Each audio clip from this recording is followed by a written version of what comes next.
தீபாவளியை முன்னிட்டு ஆரணி பஜார் வீதியில் புத்தாடைகள் பட்டாசுகளை வாங்க பொதுமக்கள் குவிந்திருப்பதால் அப்பகுதியில் போக்குவரத்து நெரிசல் ஏற்பட்டு 2 கிலோமீட்டர் தூரத்திற்கு வாகனங்கள் அணிவகுத்து நிற்கின்றன.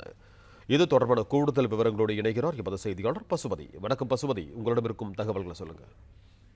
நிச்சயமாக திருவண்ணாமலை மாவட்டம் ஆரணி சுற்றியுள்ள ஒரு 300க்கும் மேற்பட்ட கிராமங்களும் உள்ளன. இந்த கிராமத்தில் உள்ள பொதுமக்கள் ஆரணிக்கு பட்டாசு மற்றும் புத்தாடை வாங்கி படையெடுக்க ஆரம்பிக்க உள்ளன. குறிப்பாக சொல்ல வேண்டும் என்றால் ஆரணிக்கு பட்டுக்கு பேர் போன ஒரு கிராமமாக விளங்கி வருகின்றன.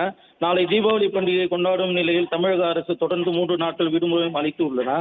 இதில் வெளியூரில் படிக்கும் மாணவர்கள் சென்னை மற்றும் பெங்களூர் பகுதியில் இருந்து சொந்த ஊருக்கு திரும்பி வருவதால் நாளை தீபாவளி கொண்டாடுவதற்கு ஆரணி நகர் பகுதியில் புத்தாடை மற்றும் பட்டாசு இனிப்புகள் வாங்க கார் மூலமும் மோட்டார் மூலமும் பேருந்துகள் மூலமாக வந்து கொண்டிருந்தன.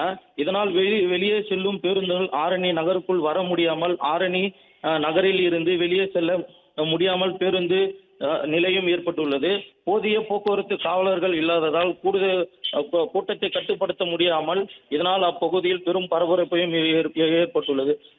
வாய்ப்புள்ளதாக பொதுமக்கள் மற்றும் சமூக ஆர்வலர்கள் கோரிக்கை விடுத்துள்ளனர்.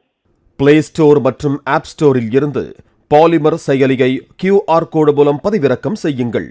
செய்திகளை உடனுக்குடன் பெறுங்கள்.